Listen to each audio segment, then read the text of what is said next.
Good morning dear students, I believe आप सब बहुत अच्छे होंगे। I welcome you all in our online classes. Today we have history of 6th class chapter number 4 cities. आपको पता है बच्चों, धीरे धीरे आदमी जो है वो तरक्की कर रहा है। ठीक है, पहले वो शिकार करता था, उसने अब खेती करना सीख लिया। पहले वो इधर उधर रहता था, कभी रॉक में रहता था, अब वो रहना सीख लिया उसने। व्हील का आविष्कार हो चुका है, पॉट बनाना उसको आ गया है। ठीक है, आग की खोज को कर चुका है। तो ये चीज़ें धीरे धीरे जो है वो उसको सिखाती जा रही है और वो सीखता जा रहा है। तो अब जो है सोसाइटी जब बन जाती है तो सोसाइटी के बाद क्या बनती है, सिटीज़ बनती है। तो फर्स्ट सिटी जो थी हमारे इंडिया की या क्या थी उसके बारे में हम आज पढ़ेंगे। देखो बच्चों, सिविलाइजेशन क्या होती है? सिविलाइजेशन होता है a high level of social culture and political development. ठीक है ना। काउंसिल होता है shell of a sea creature, एक सी क्रिएचर होता है जैसे सी। ठीक है ना। Desperate to find something, to find the meaning of something that is difficult to read understand. ठीक है ना। डिस्पेयर। ठीक है भाई। Terracotta, reddish brown baked clay, reddish clay है ये, चिकनी मिट्टी है। And epidemic, a wide spread occurrence of a disease in a community. Epidemic आपने देखा होगा कि कोई इस तरह की बीमारी जो कि कम्युनिटी में फैल जाए पर्टिकुलर टाइम पे। देखो भाई, सिटी की लाइफ क्या होती है ये तो आप पता नहीं, क्या कोई ज़रूरत नहीं है, आप सब जानते हैं। सिटी होती है एक large cover of large area होता है, विलेज से बड़ा होता है, बहुत ज़्यादा पॉपुलेशन, बड़ी पॉपुलेशन वहाँ रहती है। गांव की लाइफ बहुत सिंपल होती है। ठीक है ना। जो क्योंकि हमारे जो गांव के लोग होते हैं उनकी बहुत ज़रूरतें बहुत छोटी होती हैं, वो बस बहुत लिमिटेड वो रहते हैं, बहुत लिमिटेड वो हिसाब किताब से रहते हैं। ठीक है ना। लेकिन शहरों में लोग खुल के रहते हैं, हर चीज़ करते हैं, बहुत ज़्यादा नई और ज़्यादा पॉपुलेशन होती है, लोगों के पास पैसा होता है, खर्च भी ज़्यादा करते हैं, इंजॉय भी ज़्यादा करते हैं, एंटरटेनमेंट के सोर्स भी ज़्यादा होते हैं, बिजली की पानी की कोई दिक्कत नहीं आती। लेकिन गाँव में क्या होता है, इन चीज़ों की शॉर्टेज रहती है, इस वजह से वो थोड़ा सा पॉइंट टू पॉइंट काम करते हैं और वो ओरिजिनल लाइफ जीते हैं, फालतू की चीज़ों में नहीं पड़ते वो लोग। ठीक है। Discovery of Indus valley civilisation. देखो, इंडस वैली की जो सिविलाइजेशन है इसकी डिस्कवर जो हुआ बताते हैं 20th सेंचुरी में। Historian believe that the Indian society was only about 3500 years old. 3500 years old हमारी जो हिस्ट्री है। In 1921 Dayaram Sahni an Indian archaeologist found seals at Harappa. उसने देखा हड़प्पा संस्कृति की जो खोज हुई थी वो उसने देखा कि एक सील मिली है उसको। ठीक है ना।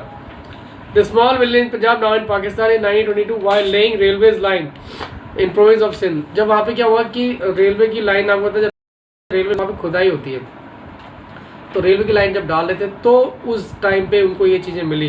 ठीक है ना। Soon R.D. Banerjee, an officer of Archaeological Service of India, stumbled upon a remain in ancient city of the Mohenjodaro. Mohenjodaro की क्या हुई, वहाँ से मोहनजोदड़ो का आविष्कार मतलब डिस्कवरी हुई। वहाँ से जो है नीचे से वो मोहनजोदड़ो पूरी सिटी निकली है। ठीक है ना। The extent the Indus valley civilisation covered Sindh. अब इंडस वैली सिविलाइजेशन ने किन किन सिविलाइजेशन को कवर्ड किया है उसमें आती है सिंध आता है, Balochistan, Punjab, Haryana, Gujarat, Rajasthan and part of western Uttar Pradesh. ठीक है ना। The total area covered was about 1,29,600 kilometer. Many sites have been excavated by most important Harappa and Mohenjo-daro now in Pakistan। तो यहाँ पे क्या है, बहुत ज़्यादा पुरानी चीज़ें मिली हैं और इनसे मैं बहुत ज़्यादा मतलब उस ज़माने में जो लोग रहते थे उनका रहन सहन कैसा था, क्या लाइफ स्टाइल था, उसके बारे में पता लगता है। ठीक है ना। द एमरजेंस ऑफ टाउन्स, उसके बाद क्या हो गया, टाउन्स को भी एमरजेंस हुआ। कैसे? Kinnaur is another archaeologist working in 12 years in Harappa. He suggested that the city started as a farming village around 3300 BC। यानी कि जो फार्मिंग है वहाँ के जो लोगों ने वो 3300 BC पहले स्टार्ट कर दी थी। ठीक है ना। रावी नदी के जस्ट बगल में है। आपको पता है रिवर के बगल में खेती करना इसलिए सही रहता है क्योंकि जो नदी के किनारे वाली जो ज़मीन होती है वो बहुत ज़्यादा उपजाऊ रहती है, फर्टिलिटी रहती है वहाँ पे आप कोई भी चीज़ बोएंगे तो वो जल्दी पैदा होगी और पानी की भी फैसिलिटी रहता है। अगर आपको पानी खेतों में तो आप वहाँ से नदी में से पानी ला के डाल सकते हो। ठीक है ना। आर्कोलॉजिकल सोर्सेज, अच्छा ये सब चीज़ तो वो हैं। अब आर्कोलॉजिकल सोर्सेज क्या है जिसके थ्रू हमारे को हिस्ट्री का पता लगता है? We have no books written by the Harappan people, हमारे पास हड़प्पा के लोग जो उन्होंने लिखी हो। However we have written script, लेकिन फिर भी हमारे पास उनकी कई सारी चीज़ें हैं जिनमें उन्होंने लिखा है। जैसे कि क्या है? Pictographic, the seal of tradition, terracotta, metals and satellites, sorry स्टेटाइल।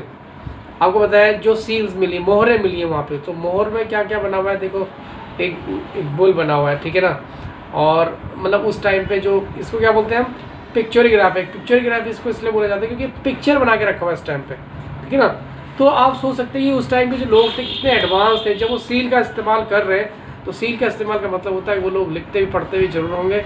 और ये सील का जो इस्तेमाल होता है ये किसी चीज़ के लिए होता है कि हाँ भाई किसी चीज़ का रिकॉर्ड रखने के लिए होता है। तो यानी कि हमारे पास हो सकता है उनकी लिखी हुई किताबें ना अवेलेबल हो, लेकिन फिर भी उनकी जो चीज़ें हमें प्राप्त हुई है इनसे हमें पता लगता है कि उनका लाइफ स्टाइल बहुत अच्छा था, बहुत ही ज़्यादा वो पढ़े लिखे मतलब इंटेलिजेंट थे और बहुत अच्छा जीवन वो स्पेंड करते थे। The planning, the most striking feature of the Harappa cities their planning layout. उनका प्लानिंग लेआउट का मतलब होता है, आपने देखा होगा कि कहीं पे भी कोई जो सोसाइटी बनती है तो उसका एक प्लान बनाया जाता है, एक मैप बनता है उसका पहले कि कहाँ पे सड़क होगी, कहाँ पे घर होंगे, कहाँ पे पार्क होंगे। तो इस तरीके से इनका जो मिलता है वो इस तरह से इनका प्लानिंग के हिसाब से इनको मिलता है कि कहाँ पे इनका कुआँ है, कहाँ पे इनका बाथरूम है, ठीक है ना, कहाँ पे इनकी ग्रैनरीज है, कहाँ पे टाउन हॉल है, ठीक है ना, कहाँ पे इनकी जो है स्ट्रीट्स है, ठीक है, कहाँ पे ड्रेनेज है, कहाँ पे घर बनेंगे, ठीक है ना। तो ये सब चीज़ें बहुत ही डिज़ाइन तरीके से उन्होंने बना के रखा था, इससे पता लगता था कि ये लोग बहुत अच्छे तरीके से रहते थे। लाइफ ऑफ पीपल, ठीक है ना, जो पीपल थी, लाइफ ऑफ पीपल, लोग जो रहते थे वो बहुत ज़्यादा अच्छे थे, सप्लाइड थे, needed to be supplied with food. So farmer cultivated many crops, farmer जो है बहुत सारी क्रॉप्स को कल्टिवेट करते थे, ठीक है ना, आउटस्कर्ट, ठीक है ना। कालीबंगा राजस्थान में और एक लोथल मिला है ग्रेन्स। सो ज्वेलरी बनाते थे वो चीज़ों की, ठीक है ना। रिलीजियस प्रैक्टिस, एक प्रेस किंग मोहनजोदड़ो के उनकी एक ना स्टैचू मिला है, देखना आप इसको। पशुपति का वो मिला है वहाँ पे जो स्टैम्प मिली है, जो बच्चों के खिलौने हैं वो मिले हैं, ठीक है ना। ट्रेड मिला है, तो यानी कि एक डॉकयार्ड मिला है। डॉकयार्ड बताओ, डॉकयार्ड लोथल में मिला है। डॉकयार्ड आपको पता है क्या होता है? जहाँ पे जो हम बिजनेस करते हैं समुद्र से, यानी कि शिप आएंगे, शिप जाएंगे, तो उस वक्त शिप तो नहीं हुआ करते थे, लेकिन बोट्स वगैरह जो सेलिंग बोट्स वगैरह हुआ करती थी। तो यानी कि ये सब चीज़ें बताती हैं वो लोग बहुत अच्छी लाइफ स्पेंड करते थे। Decline, we have just read about the group of people who had over 4000 years ago, we saw how well organised they were. अभी हमने सिर्फ उन लोगों के बारे में पढ़ा जो कि मतलब जो भी हमारे को ये चीज़ें मिली उनसे हमें 4000 ईयर्स पहले जो लोग रहते थे वो ऐसे रहते थे। अब आप सोचिए कितने अच्छे ऑर्गेनाइज वो थे लोग, ठीक है ना। This civilization came into an end around 1500 BC। ये जो civilization है करीब 1500 BC में ख़त्म हो गई, ठीक है ना। What could have brought them to end? ऐसी क्या चीज़ थी जो उनको मतलब एंड में ले गया है? कुछ लोग बताते हैं कि मे बी फ्लड्स आया, बहुत तगड़ी बाढ़ आई जिसकी वजह बह गए, ठीक है ना। Cities like Lothal and Toronto tried to exchange trade with others. With the decline of trade, those cities migrated and suffered। अब जो चीज़ जब बर्बाद हो गई तो ऑब्वियसली वहाँ पे कोई बिजनेस वगैरह तो करेगा नहीं, तो वो इस वजह से भी बर्बाद हो गए। Many other thing, a series of invention by the central Asian tribes cause the end. Epidemic होता है जब कोई ऐसी ना बीमारी महामारी फैल जाती है, तो कुछ लोग बोलते हैं हो सकता है कोई वहाँ पे बीमारी ऐसी फैल गई हो जिसकी वजह से बीमार हो गए और सब मर गए। तो ये सब कुछ प्रीजम्पशंस हैं, लोगों ने अपने अपने आइडिया बताए यहाँ पे। तो आई बिलीव आपको ये चैप्टर अच्छे समझ में आया होगा बच्चों। तो इसकी जो ग्लॉसरी है वो आप अच्छे से अपनी नोटबुक में कर लेना और इसको एक बार और रीड कर लेना। इसके जो भी इसकी जो कुछ ऐसे कीज़, कुछ ऐसे वर्ड जो आपको समझ में नहीं आ रहे वो पूछना। बाकी इसके जो MCQs वगैरह हैं वो हम आपको नेक्स्ट में करवा देंगे। So thank you so much for watching this video students. Have a nice day, bye bye, take care.